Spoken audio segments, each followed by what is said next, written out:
Sheffield Wednesday kicked off the post-Jos Luhukay era with a scrappy victory over Preston North End to lift the gloom around Hillsborough. It was not pretty, but the managerless Owls secured a fifth straight home win against the Lilywhites thanks to a second-half header by Michael Hector. Victory came less than 24 hours after Wednesday sacked Luhukay and only a couple of days after chairman Dejphon Chansiri announced he is putting the championship club up for sale. The Owls' narrow victory moved them up to 17th at the halfway point in the season, 8 points above the drop zone. And Wednesday are edging closer to appointing a new manager, as I understand they are in advanced talks with Steve Bruce to replace Luhukay.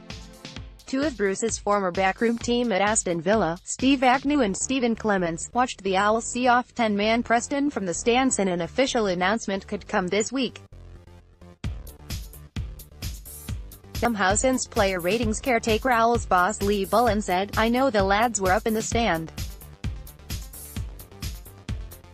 I think if you get the opportunity to speak to someone of the experience of Steve Bruce at this level, you don't knock that opportunity back." The match after a dour opening quarter, the match sparked into life when Ben Pearson was shown a straight red card for a high tackle on Marco Matthias in the 26th minute. "I thought it was a rash challenge," said Bullen. "Whether it was a red or not, I don't know. I have seen them given, seen them not given. I think the ball was there to be won, but the lad Pearson was a bit late." Alex Neil, Bullen's managerial counterpart, disagreed with the decision, claiming it was really harsh. He said, "I'm not sure it was a sending off either, and if I'm being honest, I don't think it was the only decision which went against us. Some of the decisions were horrific. The match was stop-start. Pearson played the ball first, but he caught Matthias high on his follow-through. Referee David Coote had a good view on the incident and showed no hesitation in sending off Pearson. It was a big turning point as Wednesday bossed possession and created the bulk of the clear-cut openings. Stephen Fletcher's header was acrobatically kept out by Declan Rudd while Lucas João hit the post in the dying embers of the first half. Marco Matthias was also thwarted after the restart, but Wednesday kept on plugging away and were rewarded when Hector headed them in front after an outstanding cross by Adam Reach. Tom Barkhuizen blazed over for Preston when placed, but the Owls comfortably closed out the contest. Bullen said, "It has been a tough few weeks and a tough 24 hours. A good man has lost his job. As much euphoria that's going around, that's fantastic. With any coach I've worked with, you get to learn a lot, and maybe you get to learn things you would maybe do differently. So from that point, personally, I want to wish Jos all the best." Former Owls skipper Bullen said he learned of Luhukay's departure 5 minutes before Wednesday were due to start their afternoon training session on Monday. "I couldn't believe it," said Bullen. "I did the press yesterday, Friday morning, and went back up to the office. 4 points of note after Sheffield Wednesday's victory over Preston. Jos wasn't there and I got a call from the chairman, saying he was coming up to the training ground.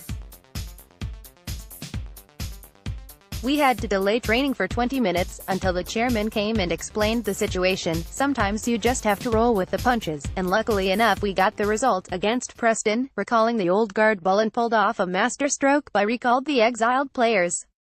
"It was a big statement of intent to include Kieran Westwood, Sam Hutchinson and George Boyd in the matchday squad.